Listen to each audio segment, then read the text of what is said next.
Saya ingat ada cerita salah satu perempuan solehah kepada saya.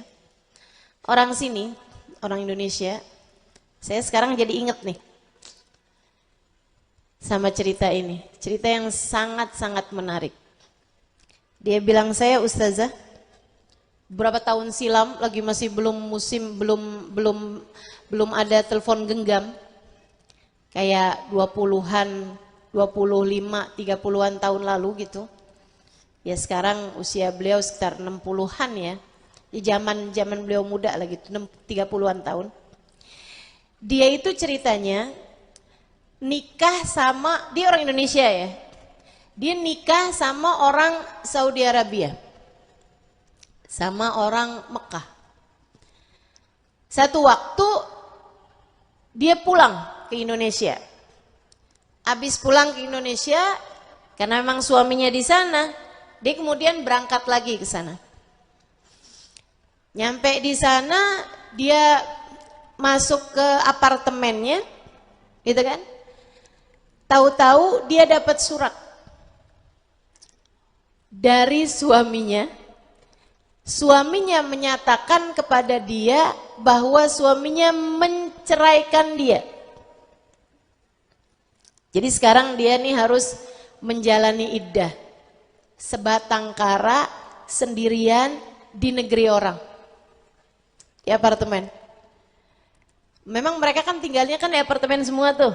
Di sana ya, rumahnya kan rumah tingkat ke atas. Jadi dia pun tinggal sendirian di apartemennya. Itu teman-teman saya sekalian, mungkin nih si mantan suaminya mengira bahwa dia pulang kali gitu. Dan keluarganya nyangkain kan dia udah sama suaminya di Mekah. Jadi ini sama-sama gak ada yang cari tahu keadaan dia juga gitu. Dia bilang, dan ustazah, saya gak punya uang.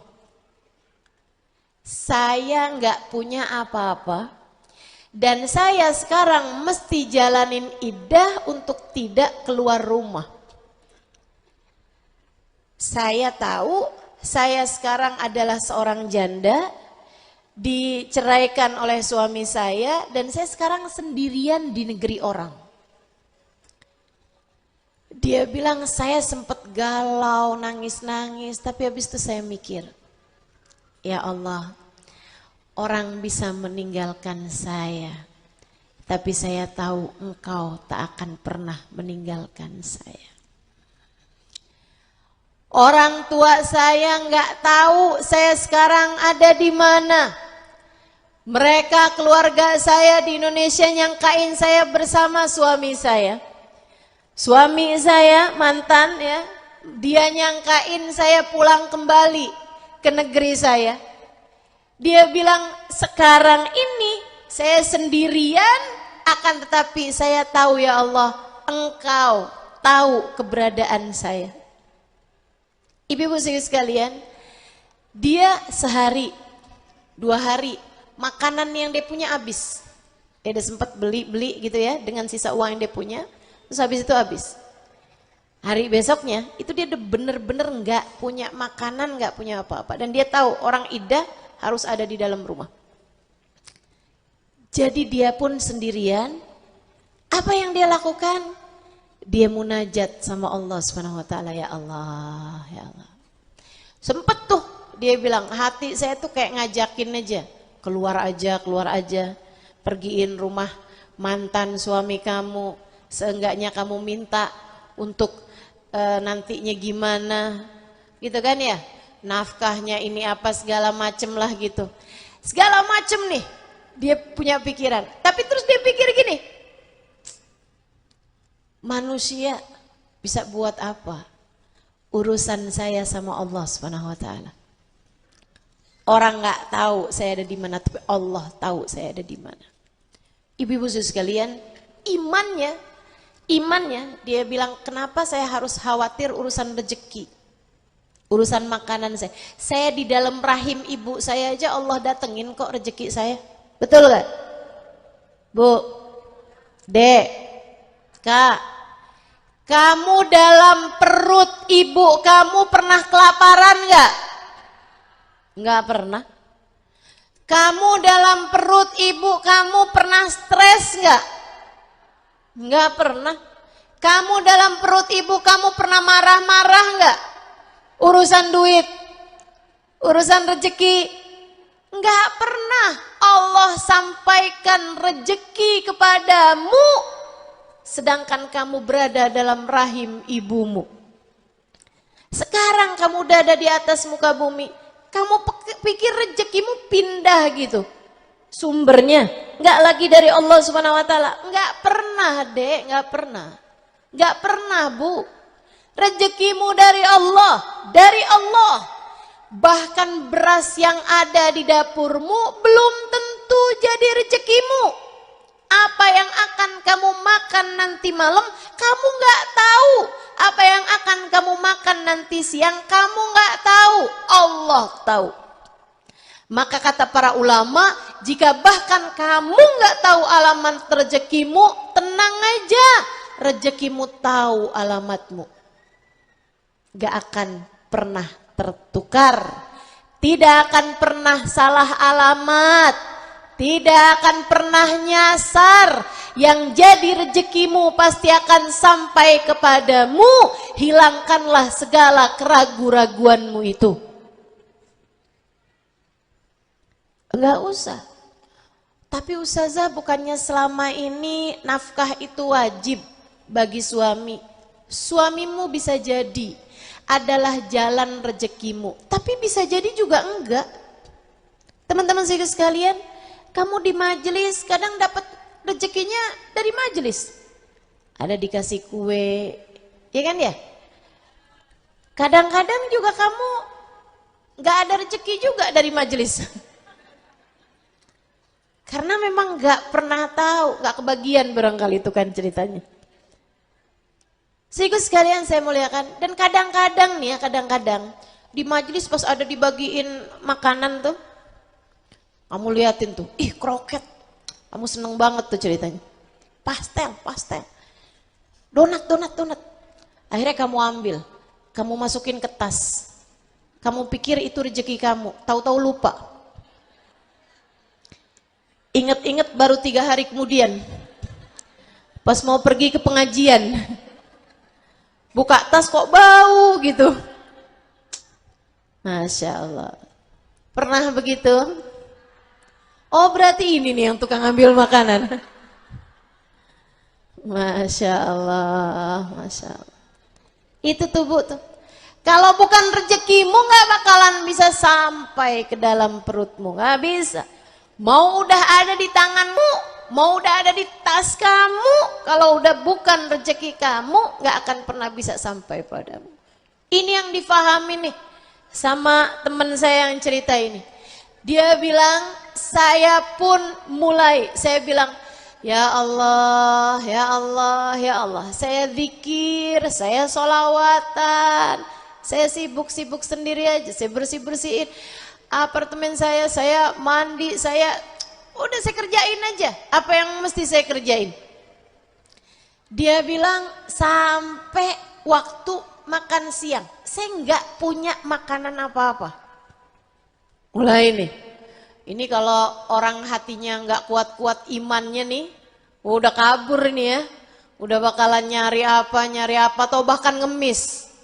Hati-hati teman-teman. Kata Nabi Muhammad alaihissalam, tiap kali kamu minta sama orang, tiap kali kamu ngemis atau minta sama orang, ya'tilak nuktah sauda yaumal qiyamah, 1 titik hitam di wajahmu di akhirat nanti. Tiap kali minta, tiap kali 1 titik hitam. Gimana kalau orangnya tukang mintaan? Gimana kalau emang selamitan? Gimana kalau kerjaannya suka nadahin tangan di bawah?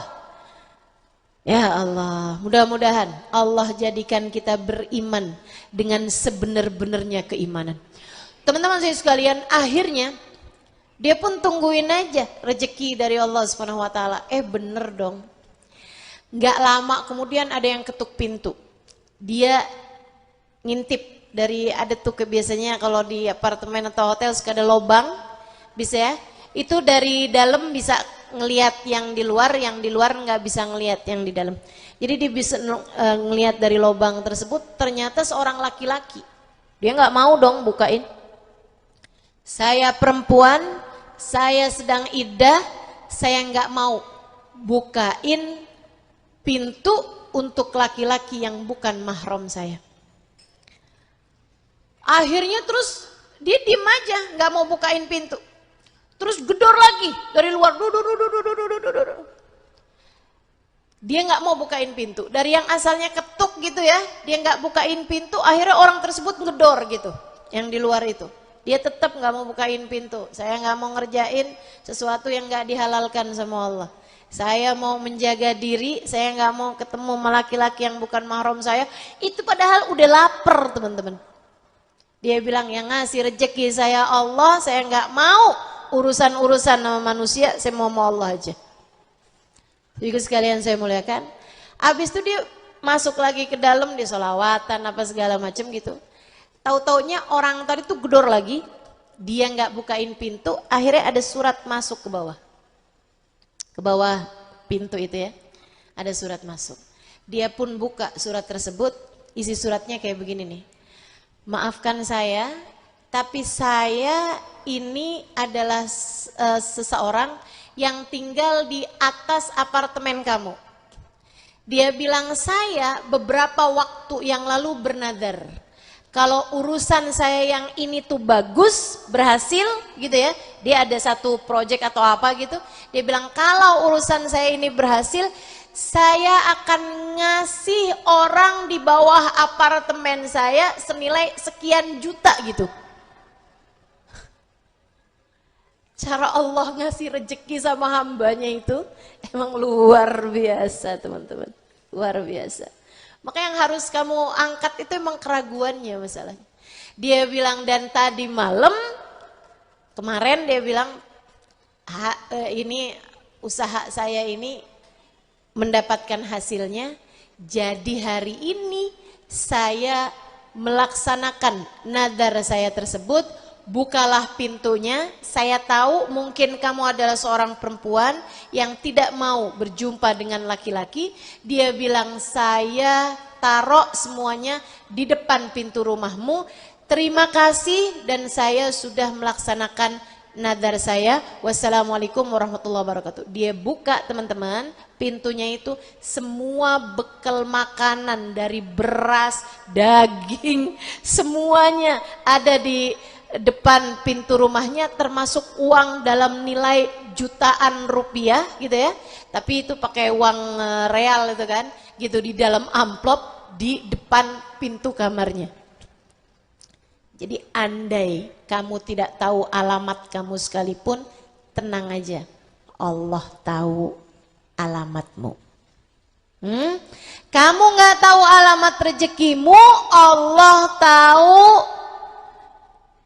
alamatmu dan rezekimu tahu alamatmu. Guru saya, Babah Nur mengatakan, tidak ada satu butir nasi kecuali ketulis di situ bakalan jadi rezekinya siapa.